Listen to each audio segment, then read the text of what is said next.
What's up, everybody? If you want to join the greatest online Star Wars community, the Fandom Menace, make sure you hit that subscribe button before today's video starts, so you don't miss out on any updates and you're always the first to know when our newest videos go live.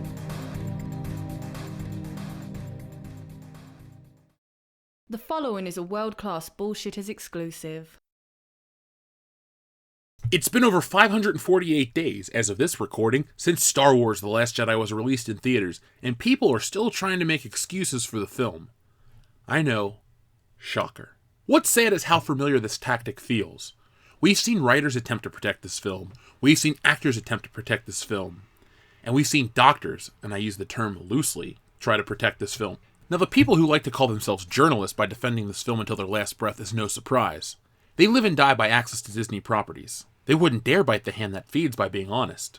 In terms of actors, they're so removed from reality they have no clue what goes on in the real world. But when it comes to academics, I expect more. I know, crazy concept. Expecting integrity from an academic in today's climate seems too much to ask when their political ideology is far more important. It doesn't seem like Star Wars could be a weapon in this culture war, but that's what it's become in the 548 days since The Last Jedi. Star Wars went from being something fun to something that's used to test if you have the right opinions, and it's articles and studies like the ones I'm about to reference that show how far Star Wars has fallen at the hands of Disney. Survey says, political beliefs may explain why fans don't like The Last Jedi. How original. A survey on the Star Wars fandom has found that political beliefs could be the reason why many fans disliked The Last Jedi.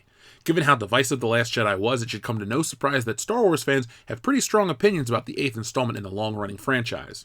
Of course, Star Wars The Last Jedi got plenty of glowing reviews, but a vocal minority condemned the film. Some Star Wars fans have expressed their disdain for The Last Jedi's supposedly feminist politics by harassing actor Kelly Marie Tran, who plays resistance fighter Rose Tico, to the extent she ended up quitting social media. As it turns out, political beliefs may influence how some fans viewed the follow-up to Star Wars The Force Awakens. Now, according to a survey conducted by social scientist Mark H. White II, there may now be tangible proof after he found that Star Wars fans that tend to have sexist conservative beliefs and a negative attitude towards political correctness also tend to dislike Star Wars The Last Jedi. To understand White's findings better, a bit of backstory on his survey is necessary. A previous phase of his research found that there are three main types of Star Wars fans: prequel skeptics, fans of the originals and sequel trilogies but not the prequels, saga lovers who rate the entire franchise favorably, and The Last Jedi disowners who dislike Star Wars The Last Jedi. Now let me stop right there and do something new on this channel. I'm going to stop an article and jump into another one mid-read, sort of like an article within an article. We have to go deeper. I wanted to see what these three types of fans are before we go further into Mark White's asinine assumptions. A survey conducted by Mark H. White II, he broke the fan community into three groups: prequel skeptics, saga lovers, and The Last Jedi disowners. The first are those who view the original and sequel trilogies in highly favorable lights, rating those films 8 out of 10 or above, but aren't so welcoming towards the prequels. The middle group of those who rate all installments of the Skywalker saga 7 out of 10 or above and enjoy each movie. As one might expect, the final batch are the fans who have a strong dislike for The Last Jedi, giving that film a median score of 2 out of 10. The Last Jedi disowners love the original trilogy, are iffy on the prequels, and torn over The Force Awakens. Given how much of a lightning rod The Last Jedi was, it isn't surprising that it's got its own category. A number of Rian Johnson's creative choices proved to be highly divisive and upset longtime fans. The debates continue to this day, and likely won't be settled until after Episode 9 debuts and viewers have seen the entire sequel trilogy. It's also worth mentioning that 5,330 people participated in the study, which is a nice sample size, but obviously still a fraction of the number of Star Wars fans around the world. These results are interesting to examine, but it's possible, with an even larger group, there could be even more classifications for various fans. It'll be fun for moviegoers to see which ones they align with, but there's a chance an individual's tastes aren't entirely represented here. So now that we have a deeper understanding of what the three categories are, let's get back to how we're all terrible people for disliking The Last Jedi. By asking survey responders a series of targeted questions that determined whether they demonstrated hostile sexism or benevolent sexism, White found that The Last Jedi disowners expressed more sexist beliefs than prequel skeptics and saga lovers. The Last Jedi disowners also reported more conservative politics and anti-PC sentiments than prequel skeptics and saga lovers. Let's stop the tape right there and find out what benevolent and hostile sexism are, because your ardent defenders of The Last Jedi won't know what they are, and they'll just look at the word sexism, equate it to bad, and just puff along with the idea that they're right and anyone who disagrees is evil. Both benevolent and hostile sexism comes from ambivalent sexism, which according to Wikipedia is a theoretical framework which posits that sexism has two subcomponents: hostile sexism and benevolent sexism. Hostile sexism reflects overtly negative evaluations and stereotypes about a gender, The idea is that women are incompetent and inferior to men. Benevolent sexism represents evaluations of gender that may appear subjectively positive, subjective to a person who is evaluating, but are actually damaging to people and gender equality more broadly. The idea that women need to be protected by men. Yeah, that is definitely what Star Wars is about and has always been about. It's depressing that Star Wars has become more like a college course with no value than a sprawling epic of the intergalactic variety. To give a little more context and to show how unnecessarily amplified the outright attack on those who dislike The Last Jedi is, here's a little more background on sexism, according to Wikipedia. Sexism is another form of prejudice. It is a type of bias about a group of people. Sexism is founded in conceptualizations of one gender being superior or having higher status than another gender in a particular domain, which can lead to discrimination. You know, I swear that one could make the same argument about The Last Jedi's treatment of the character Poe Dameron. Let's finish the article and then we'll break it down. More broadly, White found that Star Wars fans who demonstrated sexist and anti-PC beliefs were more likely to enjoy the original and prequel trilogies, but less likely to enjoy the sequel trilogy. White also discovered that the more sexist and anti-PC a Star Wars fan is, the less likely they are to like the characters Vice Admiral Amilyn Holdo, Rey, and Rose Tico, who have faced the brunt of sexist critiques leveled at the sequel trilogy. Here's a crazy idea. Maybe those characters just suck and people are calling them out for it. Now that doesn't sound as newsworthy as toxic fans, does it? The rest of the Screen Rant article is spent backtracking the bold statement, while ending with, because of their political beliefs, some Star Wars fans were predisposed to hate The Last Jedi. What a joke. This article and the study it's summarizing proves only one thing. The Last Jedi is the most protected film in history. The only other contender for the title is Captain Marvel, and the same attacks on fans were made. I'd argue Captain Marvel is more damaging of a film to the digital landscape. I mean, look at what it did to Rotten Tomatoes and how YouTube changed their search engine algorithm. To quote another Disney property, let it go. Stop making The Last Jedi about political nonsense. This isn't the first time that an academic has attempted to make the correlation that people who dislike The Last Jedi are also pieces of shit. Think back to last year when Dr. Morton Bay tried to do the same thing, except he said that the people who didn't like the films were bots, most likely from Russia, without love. He also tried to buddy up to Rian Johnson for a mandate. Not that there's anything wrong with that. When it came to Dr. Morton Bay, there was also this little convenient connection to Disney CEO Bob Iger. Just saying. But that's something that Mark White does not. In Dr. Morton Bay's case, his research proved to be rubbish, with websites like CNET tearing him down, proving his thesis to be worthless, and he quickly ran away. Just for fun, let's take a quick look back at Bay's BS get shredded by CNET. The conversation that fused the alt-right politics, diversity in the media, and Trump-era social media discourse. A very small minority of the fandom was involved in that conversation, at least on Twitter, in this one specific instance, appears to be artificially constructed. More importantly, it is impossible to make generalized, sweeping statements about the state of Star Wars discourse from this one particular study. It is, by Bay's own admission, limited in the conclusion that it can draw. It is hampered by a proportionately small sample size and prone to bias. It's misleading to say half when not every single Star Wars hater was used in the dataset. Ultimately, it is ironic that in an era when fake news and misinformation are so rife, Bay's study found widespread appeal via a media-driven narrative that was far, far away from the truth. How will Mark White's research be treated moving forward? I believe much like Dr. Morton Bay's. At first, those desperate to defend The Last Jedi will honor it and will treat it as scripture. Then, as time goes by and we easily poke holes in the biased research, they'll stop caring. Quick detour. This is Mark White's About page. It has an impressive list of his achievements, but it also lets his ideology show, just a bit. This, like Bay's research, will slowly fade away and will be added to the junk pile of thoughtful Last Jedi studies. It really comes down to one possibility that doctors, writers, directors, butchers, bakers, and candlestick makers all forget about. Maybe, just maybe, The Last Jedi was a bad film, and people don't like trash. I know, controversial. The only negative reactions come from people being called terrible things on the internet and having an opinion on a movie that doesn't seem to be that unpopular. I mean, just look at the Rotten Tomatoes discrepancy. They tried to say it was bots and or trolls, but Rotten Tomatoes confirmed it was all legit. Deal with it. The amount of disproportionate pushback astounds me when discussing The Last Jedi. In the good old days of Jar Jar jokes and hate, everything was fine, but critique any of the new characters and you're a terrible human being. The characters all have defense mechanisms built in. Rey is a woman, Finn is black, and Rose is of Asian descent, and the media uses that to ward off criticism of these new Star Wars films.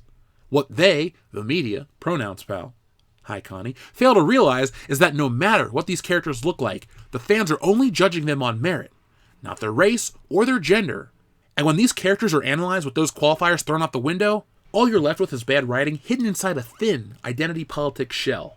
That's a candy no one likes. Ugh. Just for the hell of it, let's talk about a few moments from The Last Jedi that suck, that don't include any sort of political rhetoric.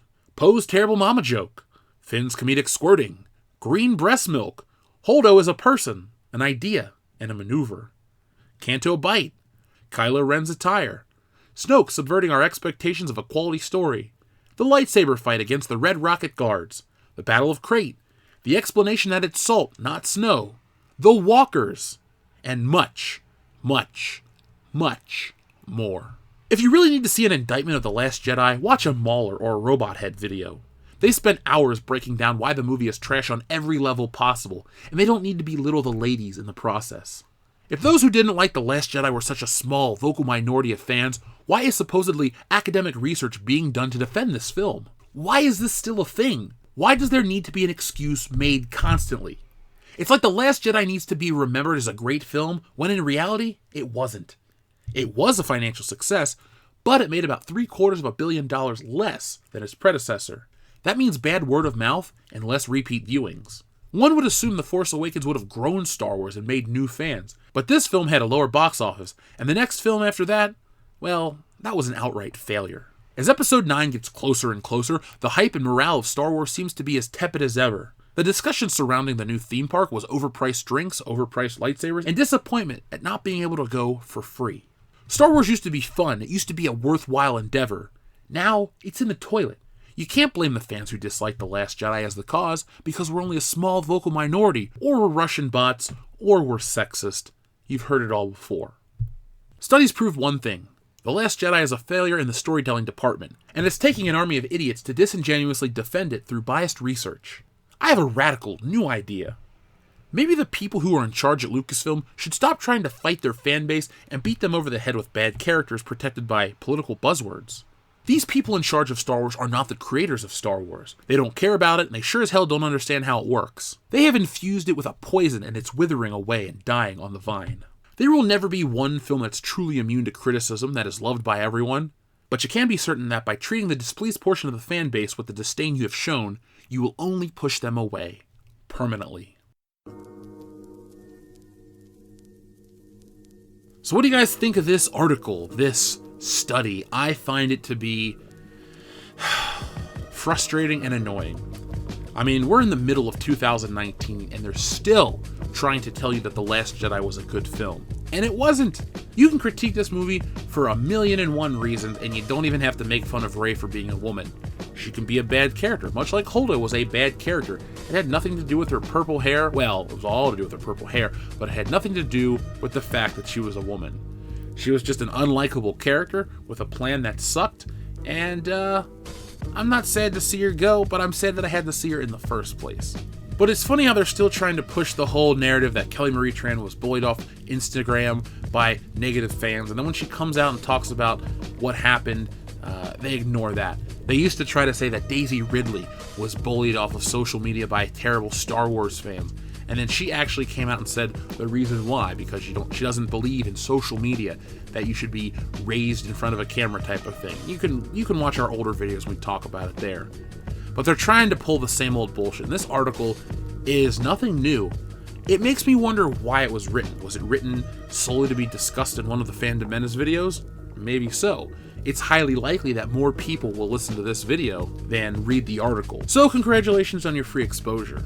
But please, stop trying to continue this lie that the Star Wars fans who dislike The Last Jedi are sexist or racist or uber conservative or whatever you want to say. You know, bad movies transcend political ideologies because trash is trash and everyone's smart enough to see it. Or so we thought. But this study attempts to do one thing that I don't think it should have done, and it's try to break Star Wars fans into 3 categories. Believe me, there are tons of Star Wars fans out there that fit into different categories. There are Star Wars fans that like the original trilogy and hate everything else. There are Star Wars fans that only like the prequels. There are Star Wars fans that only like the books. There are Star Wars fans that only like the comics. And then there's people like me who like Star Wars overall, but really only love the first 2 films. Return of the Jedi is really good, and the prequels have their merits, but love really is only reserved for those first 2 films. So there's a million and one different ways that you can quantify Star Wars fans. 3 just isn't enough. Basically, it exists to keep your thesis alive, which I don't think you've done a very good job. I looked into the actual article, the actual study, and it's not even worth referencing here. You guys can check it out. It's linked in the article that I'm discussing from Screen Rant. And if you want to look at the analytical data, awesome. Go for it. More power to you. But the message is clear. This guy is full of it. And The Last Jedi, Disney, just let this one go. I don't even want to make the assumption or the accusation that Disney has anything to do with this study, that they're trying to still color the fans' perceptions of the film. They want those episode $9. But there's something magical about The Last Jedi that makes people still want to talk about it to this day. And every time something stupid like this article pops up, I will be here to discuss it and break it down and let the listeners know why it is basically useless. If you enjoyed this video, make sure you give it a thumbs up and share it all over social media. If you're a big fan of this channel, join our Patreon page, patreon.com/worldclassbs. We got all kinds of exclusive content over there. We just did a commentary for Mother. Ugh. And there's hours and hours of digital content. We've been doing it for over 2 years now, and there's all kinds of things that you can listen to, commentaries, and we're getting ready to venture into the video category. So check out the tiers, check out the perks and the bonuses, and you guys are going to enjoy it because we put out stuff each week. If you're also looking for a community to get involved in, check out our Facebook page. We have a lot of great people over there, thousands of people, and it's an awesome community. People make friendships, people become buddies. It's really awesome. And if you want to get involved with the Fandom Menace, this new movement in entertainment, a place where we believe in the fan first, well, get involved with the Fandom Menace. I'll be back later in the week with more content here on World Class Bullshitters, so make sure you don't miss out on that. And until next time, folks, do the thing I always ask of you because it's a thing I firmly believe in. Go out into the world and be excellent to each other.